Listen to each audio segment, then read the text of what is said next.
Bismillahirrahmanirrahim. Assalamualaikum warahmatullahi wabarakatuh.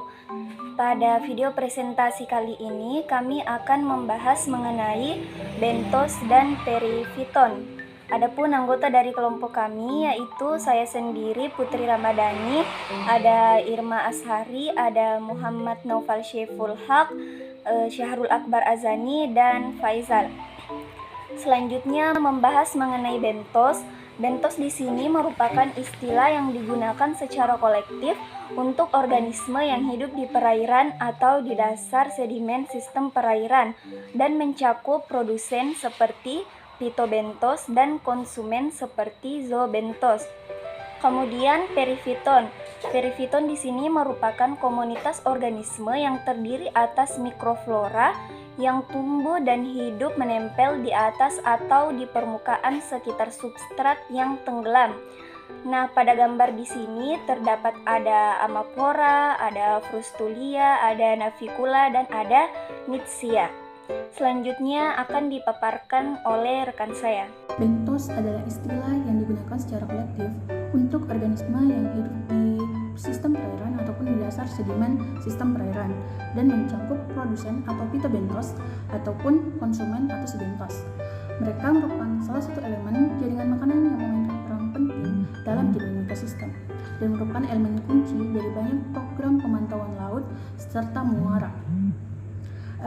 Hewan bentik ini dapat didefinisikan berdasarkan ukuran dan habitat hidupnya, seperti epibenton dan hyperbenton, yang merupakan istilah yang digunakan untuk menunjukkan organisme bentik yang bergerak bebas di antara sedimen dan kolom air, ataupun endobentos yang menunjukkan organisme yang tinggal di dalam sedimen, lebih khusus bentos intimal yang menggali ke dalam sedimen, serta bentos epifaunal yang menempel pada substrat keras.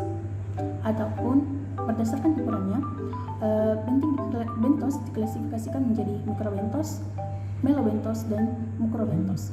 Mikrobentos memiliki ukuran lebih kecil daripada 32 mm. Biasanya merupakan protista dan spesies bakteri yang hidup berkelompok secara simultan dalam sedimen dan secara metabolik saling bergantung satu sama lain. Yang kedua yaitu melobentos yang didominasi oleh nematoda dan kelompok dominan lainnya dari Poda dan Ostracoda. Selanjutnya yaitu mikroba yang lebih besar yang meliputi Tarbellatians dan Polychaetes yang sering mendominasi rantai makanan bentik, mengisi peran pendaur ulang nutrisi, pengurai, produsen utama, dan predator. Adapun makrobentos terdiri dari Mollusca, Polychaeta, Echinodermata, Krustacea, dan kelompok lainnya. Salah satu faktor utama yang berhubungan dengan bentos yaitu substrat, kedalaman, suhu, oksigen terlarut, salinitas, pH, dan kontrol makanan, serta habitat memiliki efek yang saling berhubungan dan efek langsung pada distribusi dan kelimpahan organisme bentos. Selanjutnya, dalam bentos yang pertama ada respon organisme bentik terhadap perubahan substrat. Substrat sebagai habitat fisik. Hubungan antara sedimen dan komunitas bentik mungkin karena perbedaan langsung antara arsitektur dan ruang pori partikel sedimen atau efek tidak langsung yang kuat dari gradien kimia dalam sedimen.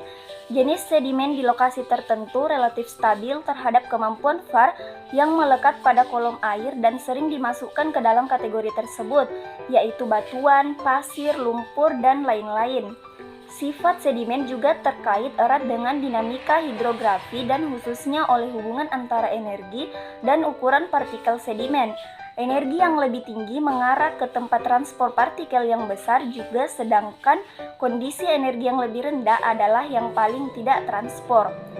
Kemudian yang kedua, hubungan habitat biota bentik. Salinitas hanyalah ukuran garam terlarut dalam air. Salinitas badan air mempengaruhi kemakmuran dan komposisi kumpulan spesies. Terdapat kumpulan bunga dan fauna yang berbeda yang dibatasi oleh perairan dengan salinitas yang berbeda.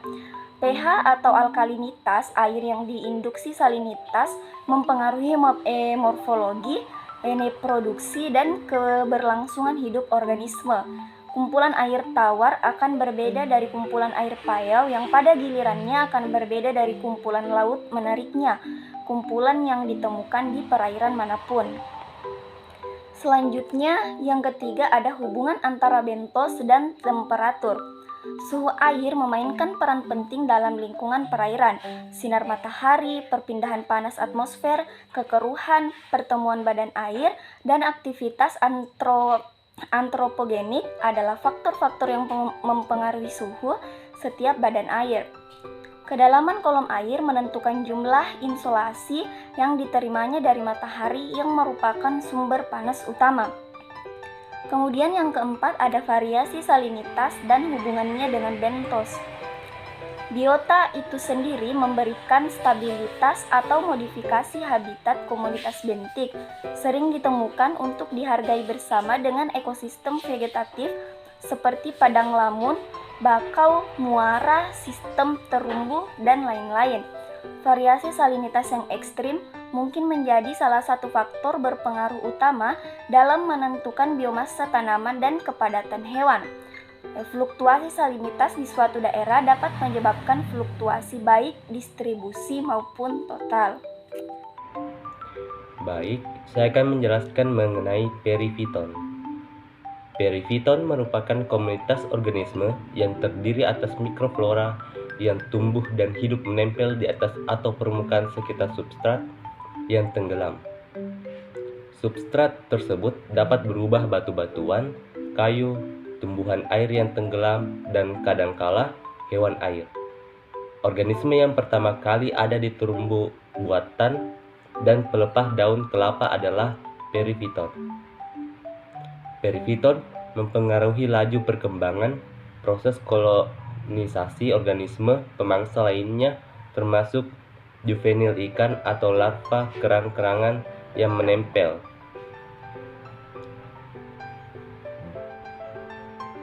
Dietrich menjelaskan kolonisasi adalah suatu proses penempatan atau penghunian suatu daerah atau tempat oleh suatu organisme.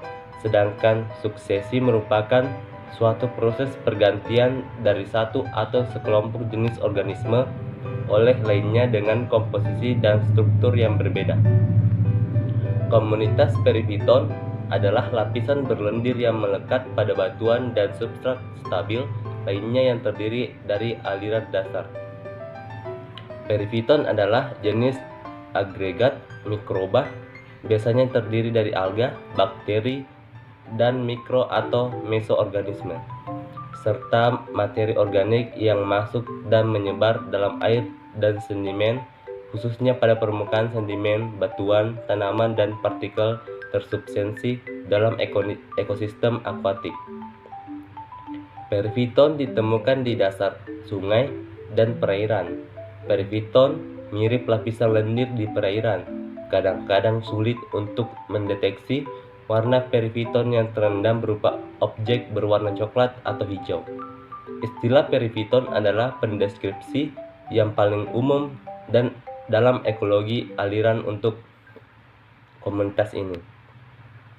Namun, istilah lain yang digunakan seperti Aufwuchs umumnya digunakan di Eropa, deskripsi Jerman dari komunitas yang berarti tumbuh, dan phytobenthos.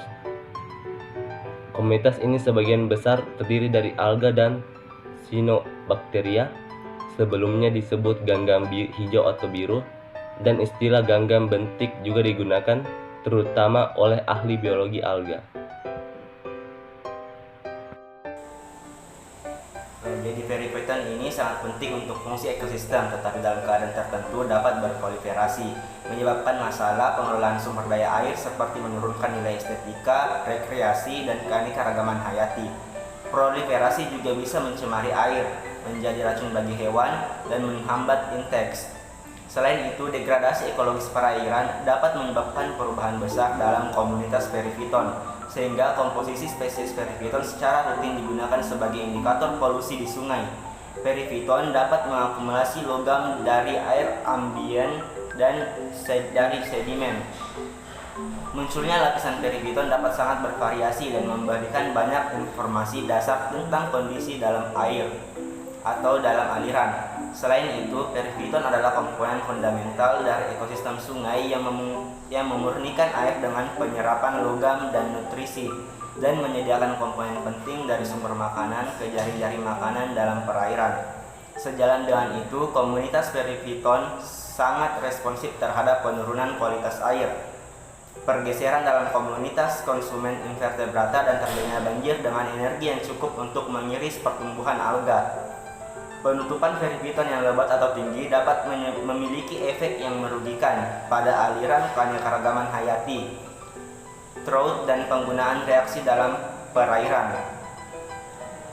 Pertumbuhan gangguan perifiton akan memberikan ambang batas yang harus dihindari dalam persetujuan sumber daya dan rencana regional. Baik, selanjutnya saya akan melanjutkan materi. Perifiton beradaptasi dengan baik saat hidup di permukaan yang keras. Alga yang melekat tumbuh di bebatuan atau epilitik perifiton di zona eulitoral dapat memainkan peran penting secara estetika dan manfaat lain dari garis pantai. Ini juga merupakan komponen penting dari jaring makanan di pantai.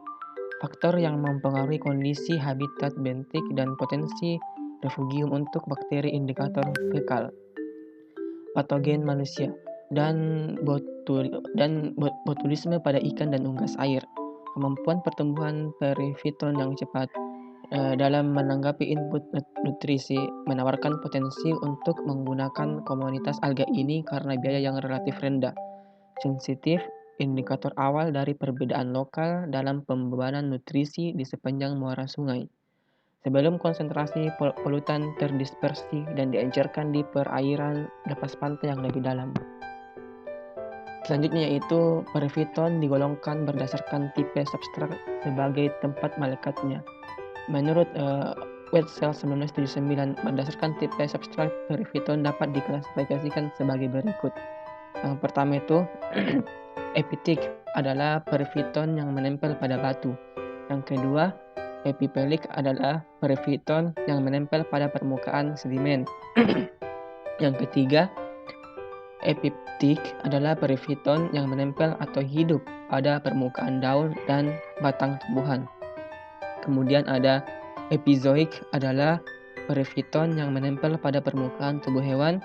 Yang kelima, epidendritik adalah perifiton yang menempel pada kayu. Dan yang terakhir itu epipisamik adalah perifiton yang menempel pada permukaan pasir. Berdasarkan cara tumbuhnya, perifiton dibedakan menjadi epibila, perifiton menempel pada permukaan substrat, dan endobila, perifiton yang tumbuh menembus substrat. Ini sumber referensi yang kami ambil dari buku-buku tertentu. Kemudian itulah pemaparan materi dari kelompok kami. Kurang dan lebihnya mohon dimaafkan. Billahi taufiq wal hidayah. Wassalamualaikum warahmatullahi wabarakatuh.